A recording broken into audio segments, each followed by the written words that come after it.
we move on because the 49ers, Jay, as you know, it's a clash of the unbeatens this Sunday at Levi Stadium. And nice enough to join us with more on that. Outstanding 49er beat writer from The Athletic, Vic Tafur. How are you today, Vic? Doing good, boss. How you doing? Good. Can I ask you, I'm not sure, I know you're very busy. I don't know if you happened to see any of the Raiders last night, but you having been longtime Raider beat writer, I'm wondering if you had any thoughts on that game that you wouldn't mind sharing with us. Oh, I definitely watched. I've been coming to 15 years as I get myself a beer and tune in.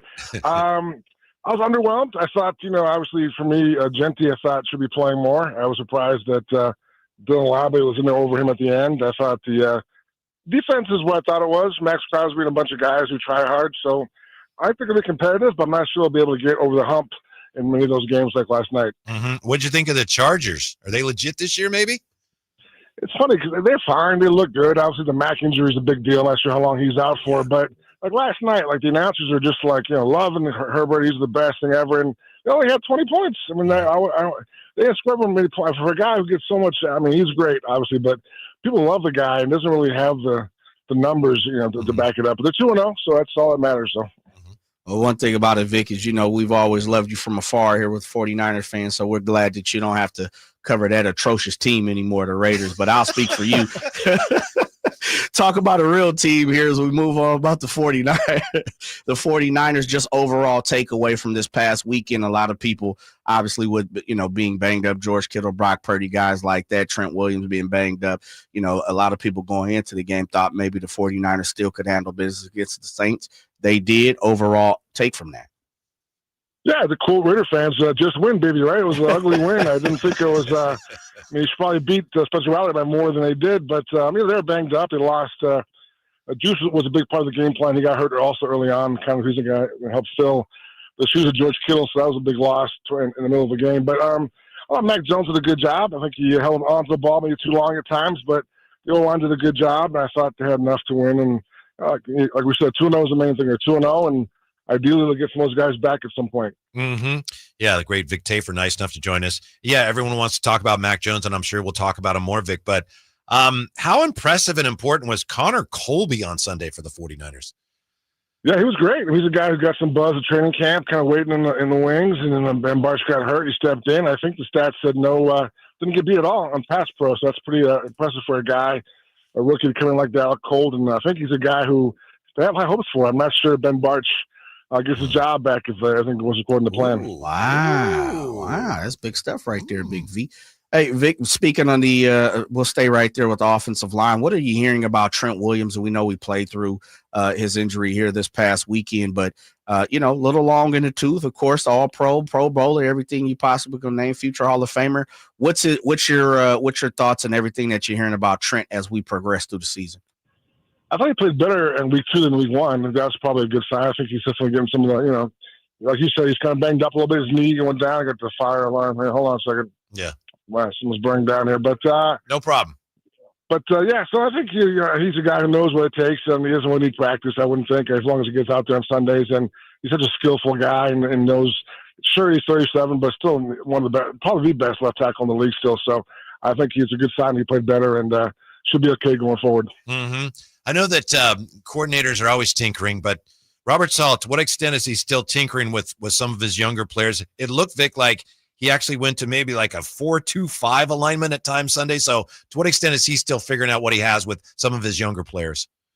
Yeah, I think it's definitely a trial and error kind of period. You saw up and stout in that blitz before he got left the game with concussion. But I think he's a guy that's flashed. I think Michael Williams was a lot better this week, setting the edge. So just kind of see where guys, what they can do. And obviously likes the blitz, likes to bring the heat. So he'll mix it and match as much as he can. But I think he's excited about the young guys so far.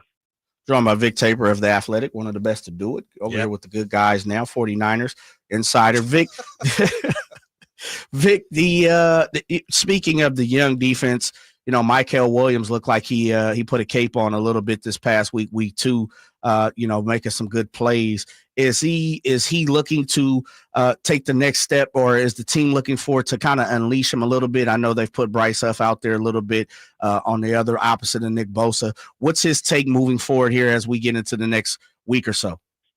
I think the long view is they see him as a guy who can get to the quarterback at times, if it can be an all-around guy. But I think for right now, they got Huff on the other side with Bosa. I think right now they're happy with him setting the edge and against the run, moving side on passing downs, can do some damage there. So I think he's a guy who will kind of have a bigger role as the years go on. But this year he's just kind of fitting in.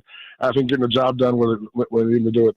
And Vic, how about McCorkle? And I think you may have touched on the key to my question here already, but going forward, assuming he's going to play for a couple weeks, and he was excellent, all things considered. But what do you think Kyle Shanahan hopes that he will do better if he continues to play over the next couple of weeks?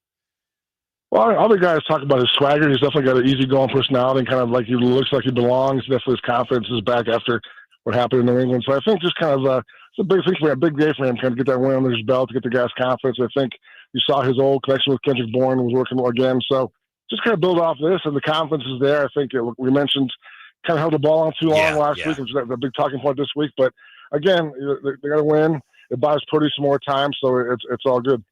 Hey, Vic, play the numbers game for me. Musical chairs. We know the 49ers brought in Valdez-Scantling. They also brought back Kendrick Bourne, Jawan Jennings, Tricky Ricky P.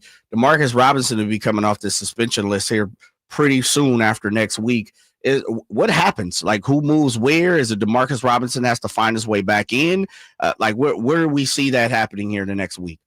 It'll be the deepest collection, number 3 guys in the history of football.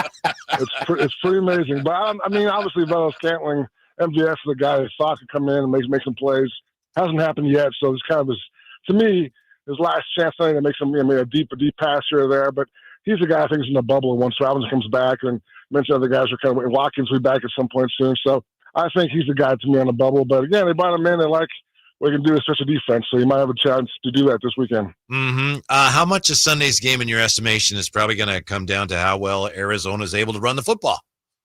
Yeah, Arizona's a weird team. Like, defense actually is not bad. I think Kyler Murray's kind of, you never know what you get from him, but you're right. If they can run the ball, the Niners will be in trouble. And the Niners have worked hard all offseason, though, to focus to kind of stop the run.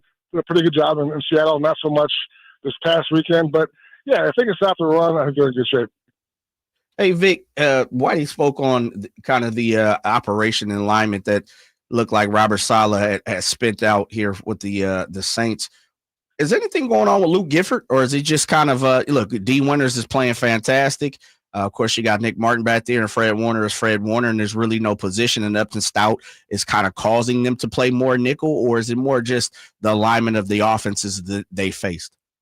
Yeah, I think it's just a 1 week kind of deal. I think they looked at the Saints what they wanted to do, and I figured Kamara maybe use more and passing him than he was. So I think they looked at having a nickel approach, and I think Gifford will play more the next weekend against James Conner. Mm-hmm. Before we let you go, I just want to give you a pat on the back. I believe, Jay and I, we do a thing each week. We pick upsets, and we got both of us got our 2 upsets right this week. But you got your upset special, right? Didn't you have the Giants with the points this week? Wasn't that your pick? Well, yeah, but they were supposed to win the game. They had them on the money line, and they got I'm sorry. 54-yard field goal. Yeah, no, it was. I got the covered the spread, but then that was my upset special of the week. Didn't quite happen. But they're close. Russell Wilson did. It was great for the first 4 quarters. Then it became the old Russ. But yeah, it's all good. Yeah. All right. Come on, why do you bring up wrong, bad that information? Was bad, Vic. I apologize. I glanced at it here, and I had that wrong. I'm trying to give him credit. Yeah. Even worse, the Denver game. I had the Broncos, and they it's rough. It was a rough couple games, those 2 games, but it's all good. We'll shake it off when we bounce back. Yeah. All right. We'll be looking for it. Thank you, Vic. We appreciate it. Talk to you soon. All right, guys. Take care.